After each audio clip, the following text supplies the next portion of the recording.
Salut à tous et à toutes, c'est Bruno M de Paname sur la chaîne OM Football Club, toujours en collaboration avec Michael OM. Ce soir, on a assisté au dernier match de préparation de cette pré-saison d'été 2023.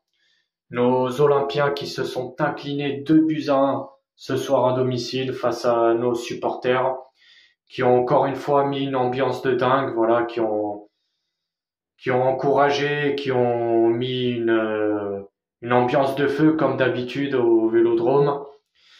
Mais malheureusement, bah bon, après ça reste un match amical.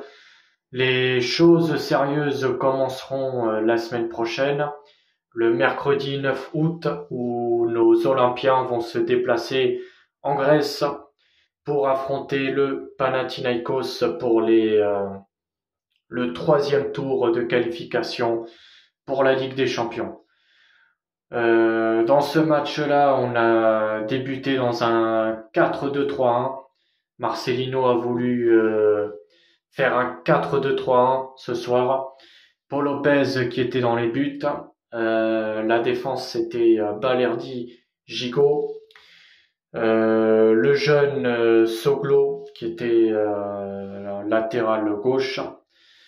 Latéral droit, c'était Jonathan Klaus.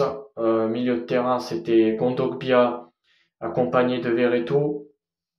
La première d'Iliman Ndiaye ce soir, qui a joué derrière l'attaquant, qui était Pierre-Emerick Aubameyang. À droite, Ismail Assar et à gauche, Asdin Ounahi. Donc l'entame du match a été plutôt du côté des Allemands de Leverkusen qui ont fait une meilleure entame de match. Il y a eu des accélérations intéressantes de Ismail Assar. Asdin Ounahi qui a fait de belles feintes, de belles passes aussi. Aubameyang encore une fois n'a pas réussi à trouver le chemin des filets. Bon, mais après, ça va venir. De toute façon, ça reste un match amical. Le sérieux va commencer la semaine prochaine, donc là, on reste cool. Iliman Ndiaye qui a apporté du positif offensivement.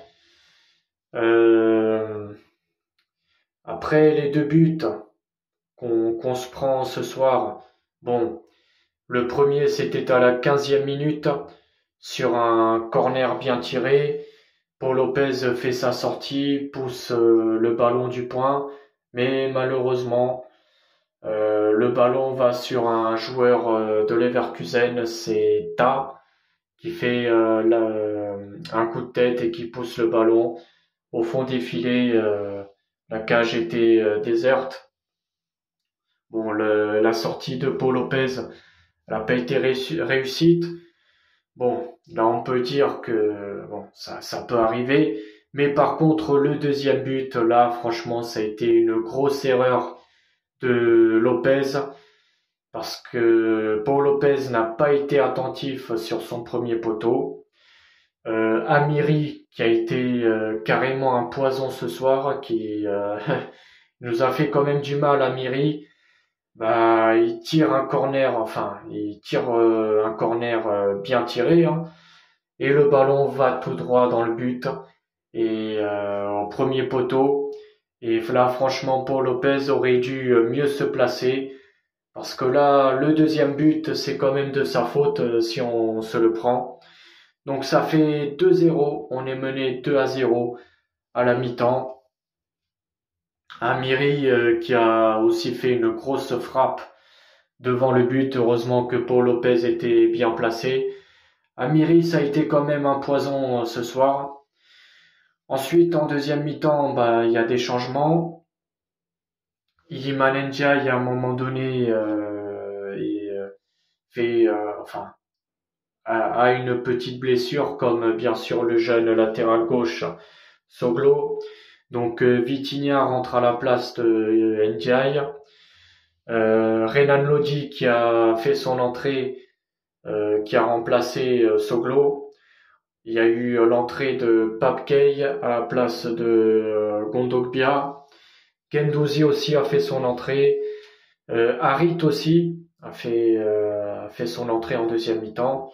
Et bien sûr le jeune François Mugue, qu'on s'en rappelle très bien, qui a été buteur face à Annecy, qui nous a permis d'aller à la séance de tir au but. Et ben François Mugue encore une fois a trouvé le chemin des filets et a réduit l'écart sur un joli centre de Pape Gueye. Pape Gueye qui a été buteur lors du match précédent face aux Néerlandais de Walwick. Mais malheureusement, ce but-là n'a pas été suffisant.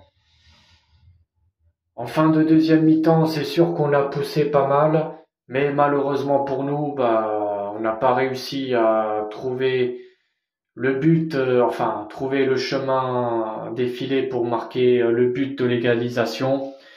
Malgré la défaite, on a pu voir des belles choses du côté de nos joueurs. Après, c'est sûr que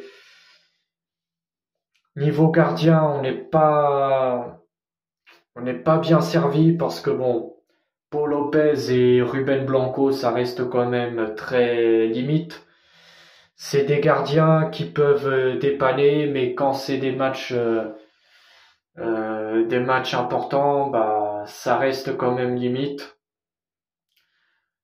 C'est sûr que l'idéal ce serait quand même de trouver un autre gardien, un gardien quand même plus costaud où on peut être beaucoup plus serein. Mais bon, là maintenant ça risque d'être compliqué. En tout cas, malgré la défaite, ça reste quand même un match amical. J'ai pu voir quand même des choses positives du côté de notre équipe. En tout cas, les choses sérieuses commenceront la semaine prochaine, le 9 août, le mercredi 9 août. Ce sera en Grèce face au Panathinaikos.